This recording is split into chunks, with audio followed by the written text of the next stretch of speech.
Hi, my name is Mita. I'm from CPPI Indonesia, and I'm going to presenting the system implementation process in West Java and a little bit of capacity building. And before I jump into the system implementation stories, I'm going to give a little background of the apiary that we had in West Java, Indonesia. So here's in the pictures you can see, this is typically apiary site in West Java. So here's when we're heading to the apiary site, we passing this tea tree plantation that surroundings the apiary. And this is also another typical apiary site in West Java. This site, it's more jungle-like or forest-like, but yeah, usually our beekeepers have this location as their apiary site.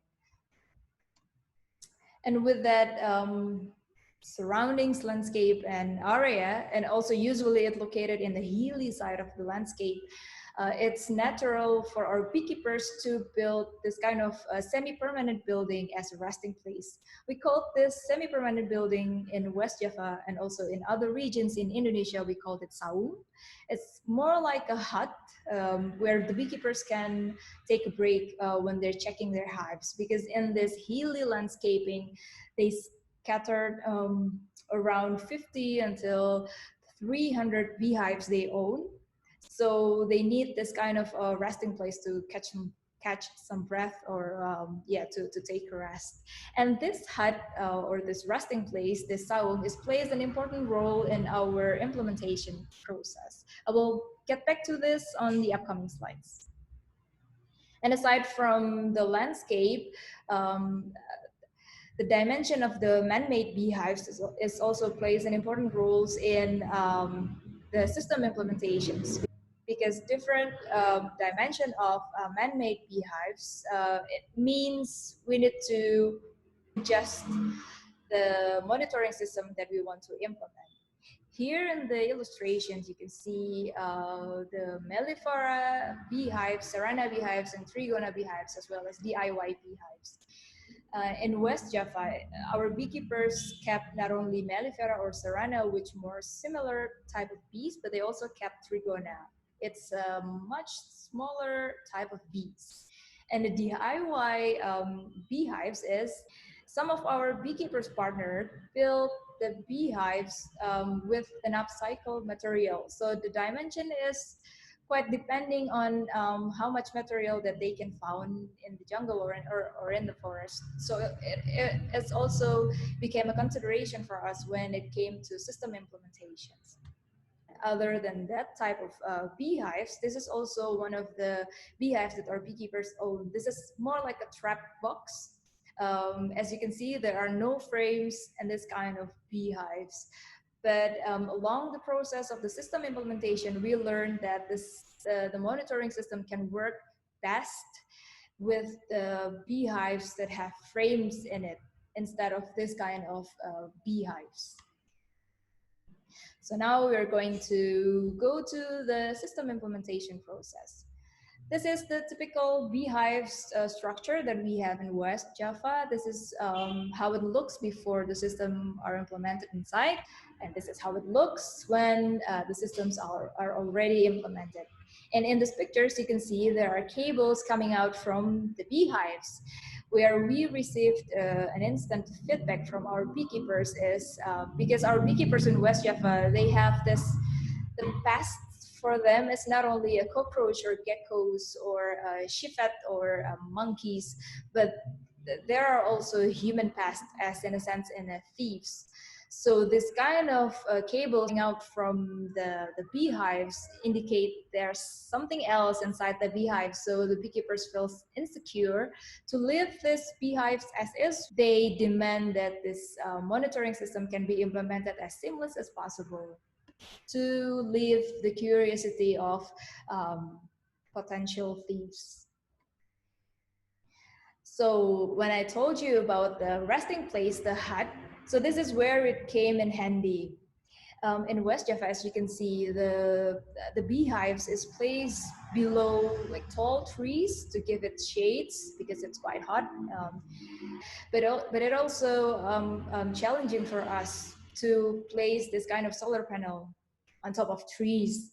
So if we found the beehives located near the resting place or the hut, it's easier for us to implement the solar panel because it gives us a relatively flat space, flat areas to for the solar panel to sit on.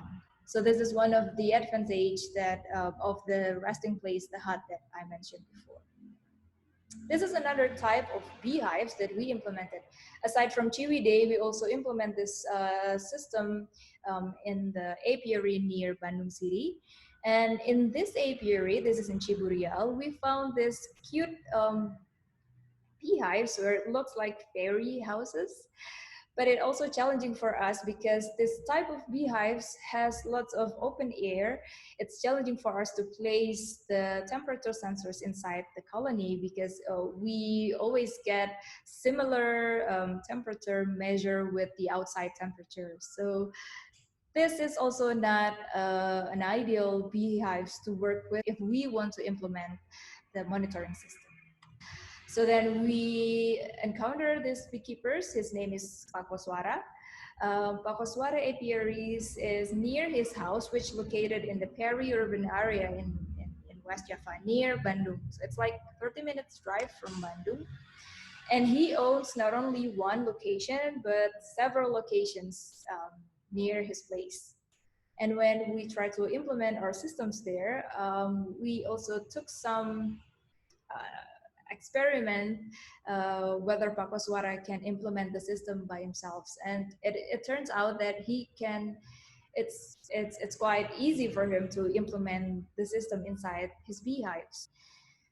And after that, we experiment a little bit. We encounter this beekeepers community located in the border of West Java and Central Java. So the mean sea level is lower than Bandung City, so it's naturally hotter there comparing to Bandung area. So we took some chance to kind of experimenting a little bit to implement some of our systems there to see is there any difference how the bees or the beekeepers behave. These beehives not only owned by one people, but the community kind of owns these hives. So the key points takeaway for the system implementation are, as you can read here, is one, our beekeepers kind of need a seamless augmented system to avoid potential of theft. And also the improvement of sustainable power source, as I mentioned before, it's kind of challenging for us to implement the solar panel. So far the most makes sense source power is solar panel, but we also have these questions for improvement. Is there any kind of source power that we can found? Yeah, we can implement it in the system that um, for the apiary that located remotely, like inside a forest or jungle. And that's it, the system implementation stories. Now we are progressing to the capacity building. The first capacity building that I want to share is our capacity building where we build a modern beehive with the beekeepers. Okay, so these beekeepers challenge us that they need more seamless monitoring system that can be easily implemented or augmented inside their beehives. And we take this challenge, but we, instead of we try to solve this by ourselves, we invite the beekeepers to co-create the solution together.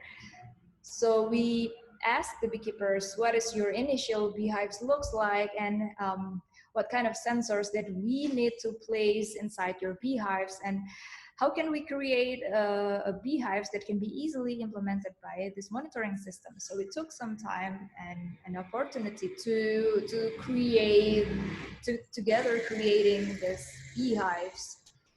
And then we tried to co-create it, and the beekeepers made the beehives out of our agreed design.